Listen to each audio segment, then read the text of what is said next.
बिस्मिल्लाहिर्रहमानिर्रहीम, अस्सलाम वालेकुम नाज़रीन, मैं हूँ वक़ार अहमद। आज जो मैं आप लोगों को बुक स्टोरी में किताब लाया हूँ, यानी ये तकरीबन चौथा लेक्चर है हमारा। ये किताब जो है ये भी नई शाया होने वाली किताब है। मेरी कोशिश ये होती है कि अपने क़ारीन के लिए, अपने नाज़रीन के लिए कोई नई चीज़ सामने ले आओ। यानी जो नई किताबें शाया होती है मार्केट में, वो अगर उन तक पहुँच नहीं सकी तो वो आसानी यहाँ से उसके हवाले से, उस किताब के हवाले से कुछ ना कुछ सुन सके और उस किताब के लेने की जुस्तजू जो है वो उनमें फ़ाल हो जाए और उनमें बहाल हो जाए। बहरहाल ये किताब जो है ये तरकीद के उन्वान से है, तरकीद जिसे अंग्रेज़ी में ब्लेंडिंग कहा जाता है। इस किताब में मोहम्मद रमज़ान नोरड, ये दरअसल डिस्ट्रिक्ट बन्नो का इलाका है, जिसे बनोची जो ज़बान है या उसमें निराड़ या नोरड कहा जाता है। ये वहाँ से ताल्लुक़ रखते हैं। एमफिल इंग्लिश के स्कॉलर है। उन्होंने ये किताब लिखी है, वो यानी उनकी तख्लीकी सलाहियतों का इससे भी अंदाज़ा लगाया जा सकता है कि वो ख़ुद अंग्रेज़ी अदब के तालिब इल्म है, इंग्लिश लिटरेचर के तालिब इल्म है और एमफिल कर रहे हैं, एमफिल स्कॉलर है। लेकिन उन्होंने पश्तो में इतना कुछ सीखा हुआ है, वो पश्तों को इतना बखूबी जानते हैं कि वो ना सिर्फ उसमें शायरी करते हैं बल्कि शायरी के साथ साथ उन्होंने तहकीक और तनक़ीद में भी, यानी पश्तो में अपना एक मकाम और मर्तबा जो है वो पैदा किया है और वो लिखने के काबिल हो चुके हैं, लिख सकते हैं। उनकी किताब जो है वो आ चुकी है। ये किताब दरअसल मुझे प्रोफेसर डॉक्टर जावेद एहसास के तवस्सुत से हासिल हुई। अब इस पर मैं थोड़ी सी जो है वो गुफ्तगू करना चाहूँगा, और वो गुफ्तगू ये कि इस किताब को मैं एक तरह से रिव्यू करना चाहता हूँ। तरकीद इसका नाम है, यानी इसमें तर्जमा, तनकीद और इसके अलावा भी इसमें जो तीसरी चीज़ शामिल है वो है तहकीक। ये आप किताब का जो टाइटल है वो आप मुलाज़ा फरमाइए। ये किताब मंगल किताब कोर्स से जो महल्ला जंगी पेशावर में किसाखानी बाज़ार पेशावर से, वहाँ से शाया हुई है। तो इस किताब के अबवाब जो है सबसे पहले मैं आपको बताता चलूँ। उसके बाद जो मोहम्मद रमज़ान नोरड के बारे में मुहक्किकीन ने, और वो यानी इस पर जो तबसरा है वो जावेद एहसास साहब का लिखा हुआ है, और इसके साथ साथ जो किताब का फ्लैप है वो डॉक्टर अब्दुल करीम ख़ान उन्होंने लिखा है। वो असिस्टेंट प्रोफेसर है University of Science and Technology Bannu में, वहाँ के शोबा इंग्लिश में।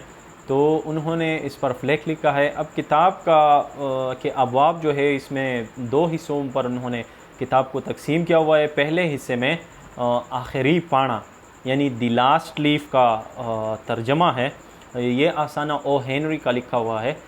उसके बाद आफ्टर 20 ईयर्स, ये भी एक शार्ट स्टोरी है अंग्रेज़ी की, द शिलो कालूनो पस के उन्वान से उन्होंने इस का जो है तर्जमा किया है पश्तो में। यानी पश्तो में अंग्रेज़ी अदब का ना सिर्फ तर्जुमा हुआ है बल्कि इसके अलावा भी कुछ चीज़ें इस हवाले से इस किताब में शामिल है जो इस किताब को मुनफरिद बनाती है और मुमताज़ बनाती है, वो भी मैं बता चाहूँ।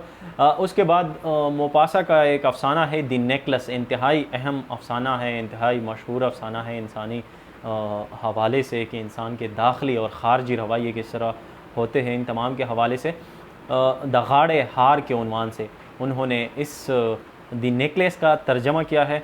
इसके बाद वानी का एक अफसाना है, और द ब्लैंकेट जो शार्ट स्टोरी है ब्लैंकेट, उसका कंबला के उन्वान से, जिसे यानी पश्तो में हम कंबला कहते हैं, कंबला के उन्वान से उन्होंने तर्जमा किया है। और जो लास्ट अफसाना है, छठा अफसाना, यानी 6 अफसानों के तर्जमे इस किताब में शामिल है। छठा अफसाना जो है वो है बदमाश। इसका ये अंग्रेज़ी में भी इस अफसाने का टाइटल, इस शार्ट स्टोरी का टाइटल बदमाश है, और पश्तो में भी वही टाइटल जो है वही रखा गया है, क्योंकि पश्तो अदब में भी यही, या पश्तो ज़बान में आम तौर पर जो अवामी ज़बान है, आम ज़बान में यही लफ्ज़ इस्तेमाल होता है, बदमाश। ये अब इस किताब का दूसरा हिस्सा जो है वो इन 6 अफसानों के तनकीदी जायज़ों पर मुश्तमिल है। यानी इन 6 अफसानों का, जो ऊपर जिनका अफसानों का मैंने ज़िक्र किया, इन तमाम अफसानों का नफ्सियाती और तनकीदी जायज़ा भी जो है वो पेश किया गया है, जिसमें सबसे पहला द ओहेनरी द अफसाने आखिरी पाना यानी द लास्ट लीफ नफ्सियाती तनकीदी जायज़ा, ये एक शामिल है। दूसरे में द अफसाने द शिलो कालूनो पस, यानी आफ्टर 20 ईयर्स का जो है वो दी अमेरिकन ड्रीम की रोशनी में इसका भी एक जायज़ा जो है, तनकीदी जायज़ा जो है वो शामिल किया गया है। इसके बाद द गाड़े हार यानी द नेकलेस जो अफसाना था मोपासा का, उस अफसाने का तनकीदी और तहकीकी जायज़ा। अब यहाँ पे यानी दोनों अल्फाज जो है वो आ रहे हैं ना, कारी नाजरीन को यहाँ पे ये चीज़ नोट करनी चाहिए कि इस चीज़ को नोट करना चाहिए कि तनकीद और तहकीक ये दोनों अल्फाज यहाँ पे आ रहे हैं, तो इसमें तनकीद भी शामिल है और इसमें तहकीकी हवाले से भी यानी तहकीकी सवालात को भी जो है वो उजागर किया गया है और उन सवालात का जवाब जो है वो दिए गए हैं। उसके बाद जो है वो द ब्लैंकेट का भी तनकीदी जायज़ा शामिल है और आखिरी जो है वो डॉक्टर हमीद ख़ान द अफसाने बदमाश तनकीदी जायज़ा, यानी डॉक्टर हमीद ख़ान के अफसाने बदमाश जो जिसका अंग्रेज़ी टाइटल भी बदमाश है उसका तनकीदी जायज़ा। इसमें एक और जो तहकीकी काम हुआ है और तनकीदी जो इजाफ़ी तौर पर यानी एक्स्ट्रा जो काम किया गया है इस किताब में, ये भी एक मुनफरिद काम होता है कि एक ही किताब में, यानी वो जो आम तौर पर हम कहते हैं कि समंदर को कूज़े में बंद करना, तो यही चीज़ जो है वो यहाँ पे हुई है कि मोहम्मद रमज़ान नौरोड को मैं दाद देता हूँ इस हवाले से कि उन्होंने ना सिर्फ जो है अब इसमें अगर हम गिनते जाए तो इसमें फ़िक्शन है और फिर फ़िक्शन का तर्जमा भी है, यानी उसको तर्जमा निगारी के फ़न पर भी ये किताब जो है वो पूरा उतरती है। उसके बाद तहकीकी हवाले से भी, फिर तनकीदी हवाले से भी, फिर इसमें शायरी का भी तहकीकी और तनकीदी जायज़ा लिया गया है। इसमें जो एक तो कलंदर मोमन के अफसाने यानी गुजरे द मार्क्सी नज़रिए द लांद तनकीदी और तहकीकी जायज़ा, यानी उनका जो अफसाना था उसका कलंदर मोमन के अफसाने का वो उसका तनकीदी और तहकीकी जायज़ा लिया गया है। उसके बाद जो है प्रोफेसर मोहम्मद अयास पर शायरी के द वजूदी अनासिर व तनकीदी व तहकीकी जायज़ा यानी एग्जिस्टेंशलिज़म के हवाले से प्रोफेसर महमूद अयास की शायरी का जो है वो तहकीकी और तनकीदी जायज़ा लिया गया है।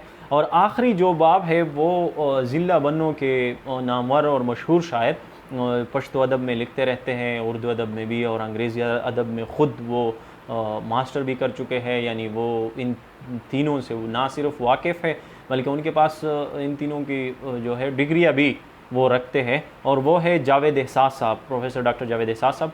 द जावेद एहसास शायरीता द कर्ब द आगाही पता नज़ुर के कतना, उनकी एक किताब जावेद एहसास साहब का मैं थोड़ा सा तारफ़ बताता चलो। एक तो उनकी सरचीना के उन्वान से एक किताब आ चुकी है, दूसरी किताब जो उनकी मंजराम पर आने वाली है यानी अदबी दुनिया में वो कदम रखने वाली है वो है आईना।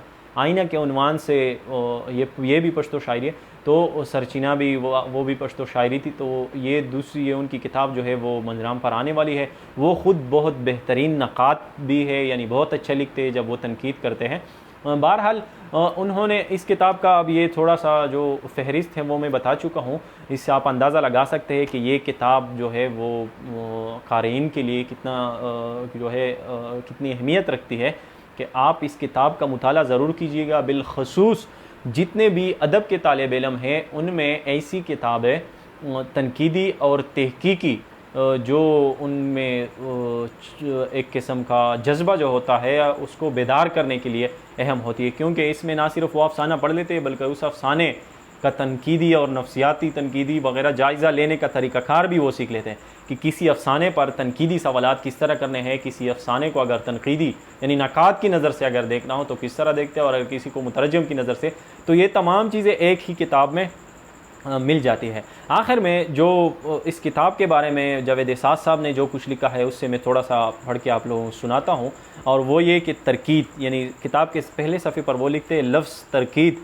तर्जमा और तनकीद तरकीबी और वजी सूरत दे चिप अंग्रेज़ी जबा के वर्ता ब्लेंडिंग वाई दे किताब के यो ख्वा द नड़ेवालो अफसानो जबाड़ा शामिल अदा नोबल ख्वाब व मुतालका अफसानो द मुख्तलिफ़ जदीदो तनकीदी नज़रियो इल्मी और तहकीकी इतलाक़ हम शुवे दे पदे लिहाज का वक़तलेशी नो द नज़र लान दे किताब पदरेो हवालो यानी तर्जमा तनकीद और तहकीक खपल मुस्तकिल इल्मी अहमियत और दायम फ़िक्री अफादियत लरी। ये पश्तो में जावेद एहसास साहब का जो है इस किताब के हवाले से उनका तबसरा है जो थोड़ा सा मैंने आप लोगों से के साथ जो है वो शेयर किया है। आखिर में जो डॉक्टर अब्दुल करीम खान जो assistant professor department of English University of Science and Technology Bannu district Bannu में वो पढ़ाते हैं, तो उनका जो फ्लैप है वो उससे भी मैं थोड़ा सा आप लोगों को अंग्रेज़ी में उन्होंने लिखा है वो भी आप लोगों को सुना देता हूँ। तो उसके बाद मैं इसका अख्तिताम करता हूँ, क्योंकि अब मज़ीद जो है अगर मैं इस पर बहस करूँगा तो किताब पढ़ने के लिए आप लोगों की जुस्तजू शायद या तो कम पड़ जाए या फिर तो मैं चाहता हूँ कि आप लोग जितने भी क़ारीन हैं वो अज़ ख़ुद किताब का मुताला कर लें और इस किताब को जो है वो मंगल किताब कोर से किताब घर से जो है वो ख़रीद सकते हैं, वहाँ से बासानी उनको मुयस्सर आ जाएगी। इसके अलावा दीगर जो पेशावर में बुक हाउसेज़ है या बुक स्टोर्स है वहाँ से भी आप आसानी के साथ ले सकते हैं। डॉक्टर अब्दुल करीम ख़ान लिखते हैं, रमज़ान नोरड़ is a well qualified and devoted fellow. His MPhil in English literature and linguistics added to his literary zeal and critical sense. He has developed a keen interest in a local literature, thereby preserving local language and culture alike. His deep insight into human nature leads him to write poetry in Pashto. Here, in this translation, Ramzan Norad has taken into consideration all the norms of the art of translation. तो उनकी तर्जमा निगारी की जो है वो doctor Abdul Karim Khan ने तारीफ़ की है और उनको जो है वो ख़राज तहसीन एक तरह से पेश किया है। तो ये किताब जो है आप ज़रूर पढ़िएगा, इस किताब का मुताला जो है वो आप ज़रूर कर सकते हैं। तरकीद के उन्वान से ये किताब है और ये मोहम्मद रमज़ान नोरड़ की लिखी हुई है। इसका मुताला कीजिएगा और लेक्चर के हवाले से भी ज़रूर फ़ीडबैक दीजिएगा। जो भी यानी कोताहियाँ होंगी हमारी, जो कमियाँ होंगी, जो जिन जिन चीज़ों की, चूँकि हमारा एक तो आगाज़ भी है और इसके साथ साथ हम धीरे धीरे बेहतर से बेहतरी की तरफ जाने की कोशिश कर रहे हैं। तो किताबों के अलावा भी बहुत सी चीज़ें बहुत जल्द जो है वह क़ारीन और नाज़रीन के सामने लाएंगे। बहुत जल्द आप लोगों के सामने इंटरव्यूज़ भी जो है वो आप लोगों के साथ शेयर किए जाएंगे अदीबों के, क्योंकि हमारा एक ही मकसद है और वो ये कि खैबर पख्तूनख्वा में जितना भी लिटरेचर लिखा जा रहा है, चाहे वो पश्तो में चाहे वो उर्दू ज़बान में, इन दोनों ज़बानों का या दीगर, तो हम चाहते हैं कि वो उसको मंजराम पर ले आए ताकि दीगर लोगों को ये भी मालूम हो जाए कि हमारे यहाँ बहुत बेहतरीन अदब भी लिखा जा रहा है और लोग लिखते भी हैं और लोग जो है उसको पढ़ते भी हैं और किताबें भी शाया होती है और नई किताबें जितनी भी शाया होती रहती है। इंशाल्लाह उन तमाम किताबों के हवाले से भी हम रोज़ाना की बुनियाद पर एक ना एक लेक्चर जो है वो शेयर करेंगे। आखिर में मैं ये बताता चलूँ कि कमेंट के ज़रिए ज़रूर बताइएगा, अपनी आरा से जो है वो हमें आगाह कीजिएगा। इसके अलावा चैनल को भी सब्सक्राइब कीजिएगा। इजाज़त चाहता हूँ, अल्लाह हाफ़िज़।